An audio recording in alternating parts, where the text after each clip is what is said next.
રીબડાના અમિત ખૂટ આત્મહત્યા મામલે હવે જે બે વકીલ પકડાયા હતા, દિનેશ પાતર અને સંજય પંડિત, આ બંનેને કોર્ટ દ્વારા જામીન આપી દેવામાં આવ્યા છે અને કોર્ટ દ્વારા જામીન માટે શું શરત રાખવામાં આવી છે તેની વાત કરીશું આજે આ રિપોર્ટમાં। નમસ્કાર, હું છું કોપી ગાંગર અને આપ જોઈ રહ્યા છો નિર્ભય ન્યૂઝ। રીબડાના અમિત ખૂટ આત્મહત્યાનો મામલો। સૌથી પહેલા આ મામલે અમિત ખૂટ ઉપર આરોપ લાગ્યા, પોસ્કોના આરોપ હતા અને ત્યારબાદ અમિત ખૂટે આરોપ લગાવ્યા કે તેને હની ટ્રેપ કરવામાં આવ્યો છે અને તેને આત્મહત્યા કરી લીધી। હવે અમિત ખૂટને ન્યાય માટે સતત ગોંડલની અંદર અને રીબડાની અંદર મહાસંમેલનો કરવામાં આવી રહ્યા છે। આ મહાસંમેલનોની વચ્ચે પોલીસ ઇન્વેસ્ટિગેશનને લઈને સવાલ ઊભા થઈ રહ્યા છે, કારણ કે જો પોલીસ એવું કહેતી હોય કે આ બંને વકીલ જે છે તેમના થકી જે એક્સ છે એ એક્સે વકીલને ત્યાં મોકલ્યા હતા છોકરી પાસે, તાકી એની ઉપર અમિત ખૂટની ઉપર FIR થઈ શકે। તો અહીંયા સવાલ એ ઊભો થઈ રહ્યો છે, તો પછી એ મિસ્ટર એક્સ કોણ છે, ક્યાં છે અને કેમ હજી પોલીસની પકડમાં નથી આવ્યો? અમિત ખૂટના આપઘાતને મામલે લઈને બંને વકીલોની ધરપકડ કરવામાં આવી। શું હતો સમગ્ર મામલો? જી, રાજકોટ એ ડિવિઝન પોલીસ સ્ટેશનમાં તારીખ 3/5/2025 ના રોજ એક સગીરાએ દુષ્કર્મ અને પોસ્કો એક્ટ હેઠળની એક ફરિયાદ નોંધાવી હતી અમિત દામજીભાઈ ખૂટ વિરુદ્ધ। આ ફરિયાદના કારણે 2 દિવસ બાદ આ અમિત દામજીભાઈ ખૂટ છે એમણે આપઘાત કરેલ। જે આપઘાત પ્રકરણમાં પોલીસે કોઈ પણ જાતની તપાસ કર્યા વગર, કોઈ પણ જાતના પુરાવા વગર અમે અમારા બંને એડવોકેટોની ધરપકડ કરવામાં આવી, જેમાં પોલીસે કાચું કાપ્યું એવું મારું માનવું છે। ખરેખર આ કિસ્સામાં અમે એક વકીલ તરીકેની ફરજ બજાવેલી, એના સિવાયની કોઈ કાર્યવાહી અમે કરેલી નથી કે અમારો કોઈ રોલ નથી।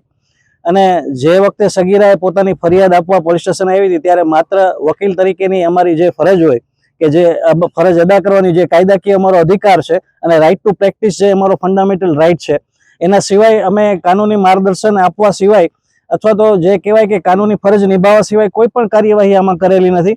બીજું કે પીડિતાઓને અમે અગાઉથી જાણતા પણ નહોતા અને પોલીસે હાલ જે એના ઇન્વેસ્ટિગેશનમાં એક નામ ખોલ્યું છે જુનાગઢના રહીમ મકરાણીનું, એ વ્યક્તિ સાથે પણ અમારે કોઈ સંપર્ક નથી, અમે કોઈ દિવસ એને મળ્યા નથી, એને એ વ્યક્તિ સાથે કઈ વાતચીતનો રૂબરૂ મળવાનો કોઈ દી પ્રસંગ નથી બન્યો અને પોલીસે અમને ક્યાંક ને ક્યાંક રાજકીય ઇશારે આમાં ખોટી રીતે ફસાવ્યા હોય એવું અમારું માનવું છે।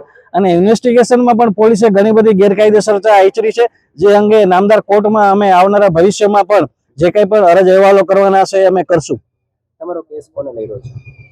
મારો કેસ અમે જાતે જ મેં પોતે પાર્ટ ઇન પર્સન કોર્ટમાં દલીલો કરેલી છે। કઈ દલીલો ગ્રાહ્ય રાખીને જામીન મૂકવામાં? જી, સૌપ્રથમ જ્યારે અમારી અટક કરવામાં આવી ત્યારે મને 12 દિવસ રિમાન્ડ સાથે કોર્ટમાં રજૂ કરવામાં આવ્યા હતા, ત્યારે પણ મેં આર્ગ્યુમેન્ટ કરેલી હતી અને આ જ આર્ગ્યુમેન્ટ અમે કોર્ટ સમક્ષ મૂકેલી હતી કે જે તપાસ કરનાર એજન્સીએ જે ગેરકાયદેસરતા આચરી છે, આમાં જે પૂજાબેન રાજગોરની જે અટક કરવામાં આવી છે એનો અટકનો સમય છે 18:40, એટલે સાંજે 6:45 વાગ્યાનો એમાં અટકનો સમય છે અને કોઈ પણ મહિલા આરોપીની જો અટક કરવી હોય તો 6 વાગ્યા પછી જો અટક કરવી હોય તો મેજિસ્ટ્રેટની પૂર્વ મંજૂરી લેવી પડે, જ્યારે ઇન્વેસ્ટિગેશન એજન્સી આવી કોઈ કાયદાકીય પ્રક્રિયા એડોપ્ટ કરી નથી અને આ યુવતીઓને પણ 3-4 દિવસ સુધી ગોંધી રાખી અને પોલીસે કોઈ એક સ્ટોરી આખી ઊભી કરી હોય એવું અમારું માનવું છે। આગામી શું રણનીતિ રહેશે? આગામી આમાં અમારો તો કોઈ રોલ નથી અને પોલીસ જે કંઈ તપાસ કરશે અને અમારો એમાં સહકારની જરૂર પડશે તો અમે તપાસમાં પૂરેપૂરો સહકાર આપશું અને પોલીસે ખરેખર આમાં અમને સાક્ષી બનાવવાનો હોય એની બદલે અમને આરોપી તરીકે પોલીસે ટ્રીટ કર્યા છે અને એમાં ક્યાંક ને ક્યાંક જેને કહેવાય કે ગોંડલના બાહુબલી નેતા જયરાજસિંહ જાડેજા છે એના વિરુદ્ધ, એના મળતિયાઓની મેટરોમાં અમે વકીલ તરીકે આવતા હોઈએ એનો પણ ખાર રાખવામાં આવ્યો હોય એવું મારું માનવું છે।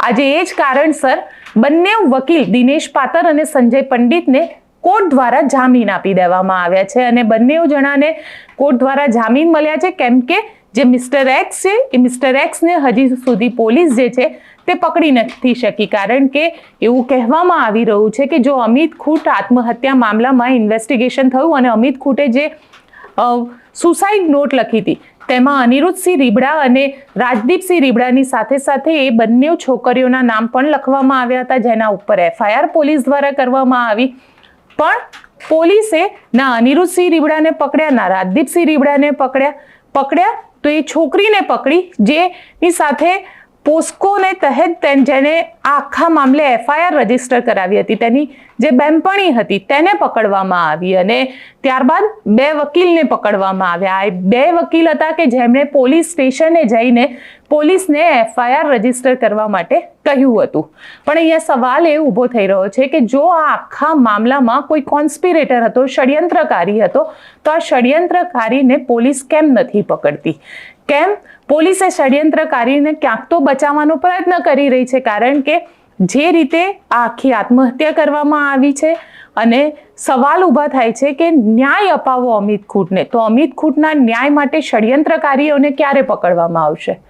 આપ શું માનો છો? કોમેન્ટ બોક્સમાં ચોક્કસથી લખીને જણાવજો અને અમારી ચેનલ નિર્ભય ન્યૂઝને લાઇક, શેર અને સબસ્ક્રાઇબ કરવાનું ભૂલશો નહીં. આભાર.